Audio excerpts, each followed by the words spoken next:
பிரியான்ற பொண்ணு செல்ஃபி எடுத்துக்கிட்டு இருக்கா. அந்த போட்டோலாம் பார்க்கும்போது எல்லா போட்டோலயும் அந்த பையன் பின்னாடி இருக்கான். இந்த பொண்ணு அது யாருன்னு தேடுறா. அவனை கண்டுபிடிச்சு அவன்கிட்ட போய் பேசுறா. இவன் அவளை லவ் பண்ணுவான். அவளுக்கும் இவனை பிடிச்சிருக்கும். அப்புறம் பார்க்கலான்னு பிரியா போயிருவா. நைட்டு பார்லயே ராஜுபாய் அங்கிள் குடிச்சிட்டு மட்டையாயிருவாரு. அதனால இவர் அவன் கூட்டிட்டு போய் டாக்ஸில அனுப்பி வைப்பான். பார்த்தா அந்த ஆளு ரஜினி பின்னாடியே வந்துருவாரு. அவரை இவங்க வீட்டுக்கு கூட்டு வந்து தங்க வச்சுப்பான். விடிஞ்சதும் அந்த அங்கிள் கண்ணை முழிச்சு பாக்குறாரு. ரஜினி பொண்ணா மாறி இருப்பான். யாரியா நீ இங்க என்னையா பண்றன்னு அந்த பொண்ணு கேப்பா.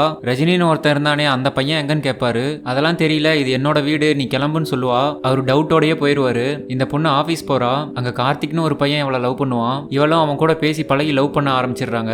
இந்த பொண்ணு ஈவினிங் வீட்டுல இருக்கும்போது ராஜுபாய் அங்கிள் ரஜினியை பார்க்க வந்துருவாரு. டைம் வேற 6 மணி ஆக போகுது. ரஜினிலாம் இல்ல கிளம்புகன்னு சொல்லி தாப்பா சரியா போடாம கதவு மூடிடுவா. இவரும் உள்ள வந்துருவாரு. பார்த்தா இந்த பொண்ணு திடீர்னு பையனா மாறிடுறா. அதை அங்கிள் பாத்துருவாரு. இவன் அதை பார்த்துட்டு ஐயோ எல்லாம் பாத்துட்டீங்களான்னு கேட்பான். அப்புறம் அவரை பாருக்கு கூட்டிட்டு வந்து உண்மையெல்லாம் சொல்றான். காலையில 6 மணிக்கு பொண்ணா மாறிடுவேன், ஈவினிங் 6 மணிக்கு பையனா மாறிடுவான்னு சொல்றான். இந்த விஷயத்த வெளியே சொல்ல வேணாம்னு சொல்லிட்டு இருக்கும்போது அந்த பிரியா பொண்ணு இன்னைக்கும் வரா. இவனும் அவளையே பார்த்துட்டு இருக்கான். 2 பேரும் கொஞ்சம் க்ளோஸ் ஆயிடுறாங்க.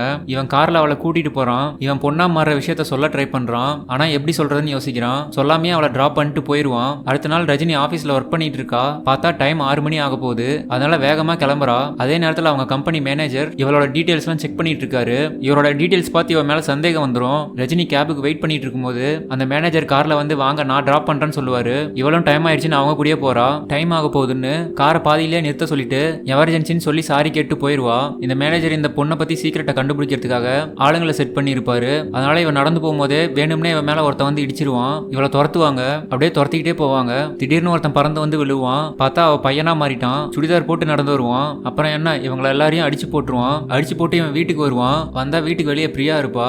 என்ன ட்ரெஸ் இதுன்னு கேட்பா. அது ஒரு ஃபைட்டுன்னு சொல்லி அப்படியே சமாளிச்சிட்டு இருப்பான். என் வீடு எப்படி தெரியும்னு கேட்பான். சைட்ல ராஜுபாய் அங்கிள் இருப்பாரு. பிரியா இவன் வீட்டுக்குள்ள வந்து பார்த்தா அந்த பொண்ணு ரஜினியோட திங்ஸ்லாம் இருக்கும். அதெல்லாம் பார்த்து இவ தப்பா நினைச்சுப்பா. ஏதோ பொண்ணுங்க கூட தங்கி இருக்கியான்னு கேட்பா. அங்க பொண்ணுங்க ட்ரெஸ்லாம் இருக்கும். அதெல்லாம் பார்த்துட்டு இவளுக்கு இன்னும் டவுட் வந்துடும். இவன் பொண்ணா மாற விஷயத்தை எப்படி சொல்றதுன்னு யோசிச்சுக்கிட்டே இருப்பான்.